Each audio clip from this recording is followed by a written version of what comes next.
Hey guys, welcome back to Raw Mobile. Today we're taking a look at the Moto G5 Plus. So we've had the phone for a little over a week. Let's find out if this is truly the best budget phone you can buy in 2017.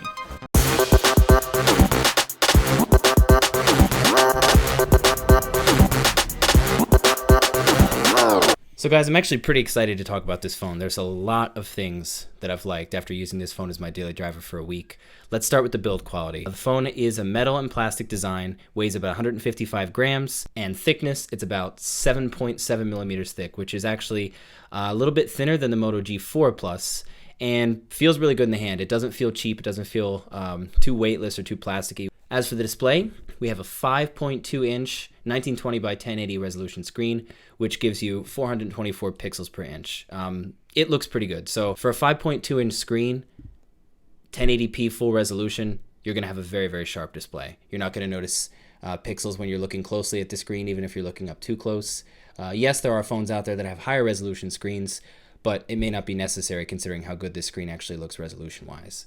On the front, we have a fingerprint scanner. Not to mislead you though, although it looks like this could be a home button, our actual home button or system navigation buttons is on screen. So you don't have a physical home button. You're going to find yourself pressing that a lot, expecting to go home. It actually locks the phone. We'll talk more about that a little bit later. On the front, we have a front firing mono speaker, so no stereo sound. But firing from the top of the phone, it actually makes a little bit more sense than some other phones that either fire from the bottom or the back, so I like that actually. Processor, we have a Qualcomm Snapdragon 625 processor with Adreno 506 for the graphics, and you have either 2 gigabytes of RAM or 4 gigabytes of RAM, depending on your preference. So there's two versions of the phone. The 32 gigabyte of storage version gives you the 2 gigs of RAM. 64 gigabytes version of the phone gives you 4 gigabytes of RAM. Inside, you have a non-removable 3000 milliamp hour battery. Finally, on the sides, volume rocker and home button on the side here. And on the bottom, you have your headphone jack and standard micro USB charger. So this does not have a USB Type-C charger on the bottom. And finally, on the top, we have our micro SD and SIM card readers. And guys, when taking a look at the camera, we have, again, it's a 12 megapixel f1.7 aperture lens. It has dual LED flash right here, as you can see. And it records in 4K, which is really nice upgrade over the G4. And you have options to also record in 1080p 60 frames per second. We'll get into that stuff later. Again, running Android Nougat 7.0. Really nice to have this out of the box from Motorola and Lenovo. Awesome that they gave you that. So guys, getting into the build quality a little bit, I like the feeling of the phone. It feels hefty. It is made of metal and plastic. I don't mind that too much, actually. It feels pretty good. As you can see, if you flip back over, that's the metal. That plate right there, right? And you can see the seam. You can see where it breaks off into plastic. So you do get more metal than plastic, which is good, and Yeah. I appreciated that. Well, Fingerprint scanner on the front. you get enough metal. You get enough metal to make you happy, I think. On the front, you have your fingerprint scanner. My only complaint about the design on the phone is this feels like it should be a home button, and it is not. It is a fingerprint scanner only. Works very well, I will say. So just to give you guys an idea of the speed there, you press it, your phone's unlocked. Home and navigation buttons are actually on screen. The only other complaint I have about the design of the phone is that the edges of the front of the phone here are actually kind of like a raised, lifted design. Most phones are kind of edging towards the spilling off design where the screen kind of covers over the sides of the phone. This went the opposite direction, so you actually have a little bit of a lift. I thought that gave the front of the phone kind of a cheap feeling and a cheap look. But again, this is totally a preference matter. If you decide that you actually like the look of that phone with the silver bezel that stands out, then this might not be a problem for you. And you get to put it down on a table, not have to worry about it quite as much if it's laying face first. I don't know, maybe. That is true. I still don't like putting my phone like that on a table, but it might help a little bit. Yeah, I personally would never do it, but that is technically true. If you take something like a Samsung Galaxy S8, and you lay that flat, you are literally placing the screen on every piece of debris that is on the table. So yeah, a little scary. Maybe that's a smart design decision on Motorola's part, actually, but that's just one comment that I had about the design. All right, guys, so when looking at the screen, again, it's a very nice screen. I think that in a lot of ways it is superior to the G4 Plus.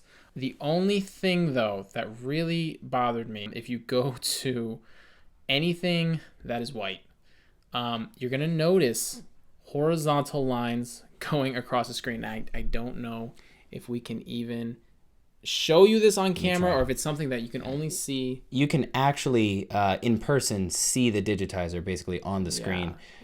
You do need to have a pretty clear look. I don't know if you guys can see that, or if the camera can focus, but there's horizontal lines going across the screen. It looks like almost like you're looking at a piece of notebook paper, kind of, if is the best way that I could describe it. Yeah, it's weird. It's distracting. I am just very surprised that Motorola did this, because when you look at the G4 Plus, which we'll show you guys when we do the head-to-head comparison, doesn't have the lines across the screen so visible. I mean, it's a step down in a big way for me, because unfortunately, a lot of apps, they're white. The whole background is white. So you're gonna go into a lot of apps and just be like, "What is that?"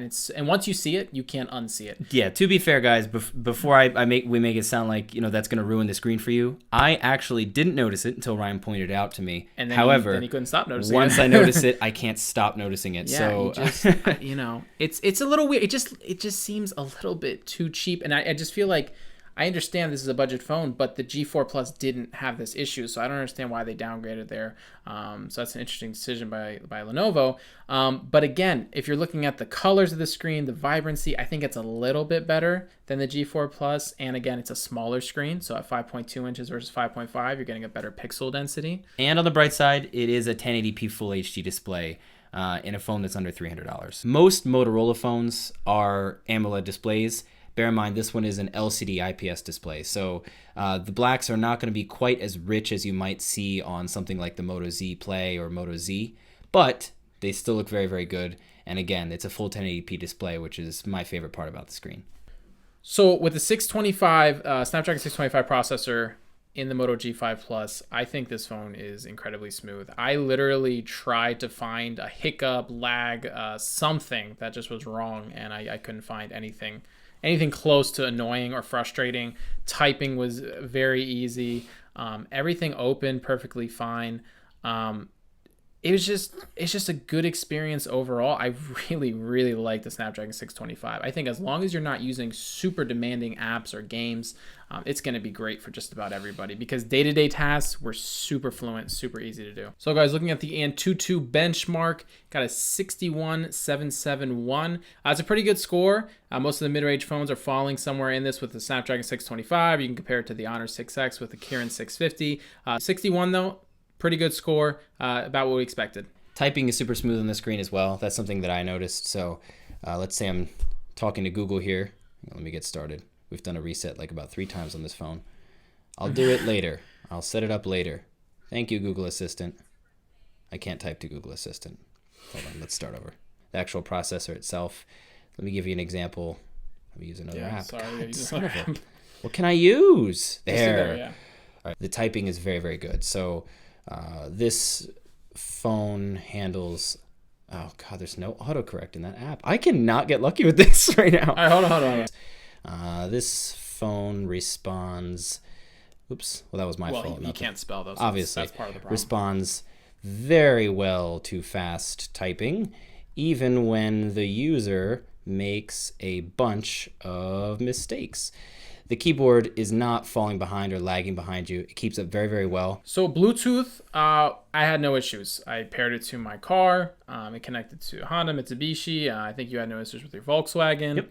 So Bluetooth, no issues. And I mentioned that because with the G4 Plus, I actually did have issues with Bluetooth connectivity disconnecting. If I turned Bluetooth off, it wouldn't reconnect. So I'll get further into that, into the head-to-head review. But like I said, Bluetooth, 0 issues. Connected to my Fitbit perfectly. I had no issues. So guys, let's get a little bit in-depth into the camera. Which Ryan, Motorola and Lenovo have been highly touting as an amazing camera. Yeah, and Ryan has a lot to say about this camera. I know that for sure because he played with it for quite some time. It's pretty good. It is better than the Motorola Moto G4. I will say that. And it is actually pretty darn good compared to other phones in the price range. We're going to put up a couple samples for you guys right now, just the photo samples here. The phone handles exposure a lot better than some other phones in the price range. So you can see we can get a shot outside where there's a sky in the background. It blows out a little bit, but not too badly. We can take a picture of some flowers, even red flowers. And again, I was impressed with that. Red flowers are a tough one. Yeah, they get blown out a little bit, but that's to be expected. It handled it just fine, and it wasn't a big problem there. Video quality was awesome as well, especially considering you can record 4K at 30 frames per second. Even the iPhone 7 doesn't record 4K at anything higher than 30 frames per second, so it's right on par. So this is 4K at 30 frames per second. Outdoors and essentially ideal lighting. You guys can also kind of get an idea of the audio quality as well.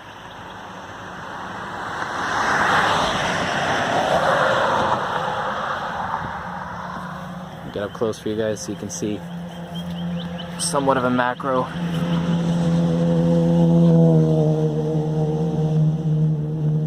It's not bad. Flowers aren't getting blown out.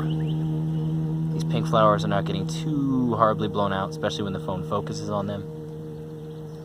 It does okay with reds. And the detail level is pretty good. That's my hand for reference.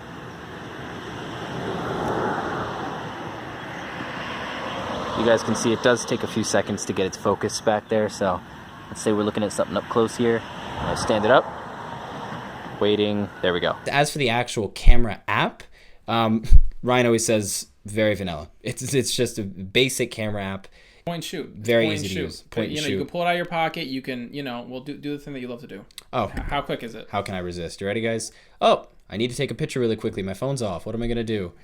I just love that about Motorola I'm so phones. glad it worked. That would have been a total fail if it did not work. I just love the twist to camera option. What always happens for me is there are plenty of shortcuts, right? And Android has them. You can pull up from the bottom. You can do that on an iPhone. You can do that on Android phones. Sometimes on certain phones. But the flaw with that is you need to be looking at your screen in order to actually get that to work. This is the only option that I know of in any smartphone where you can be pulling this out of your pocket, twisting as you pull it, and by the time the camera is actually brought up to view, the camera is ready. I want that on all phones, honestly. Yeah, so that's something I would put on every phone. I'm going to mention it every time we do a review of a Motorola phone because I love that feature. He'll probably interrupt me to do it too.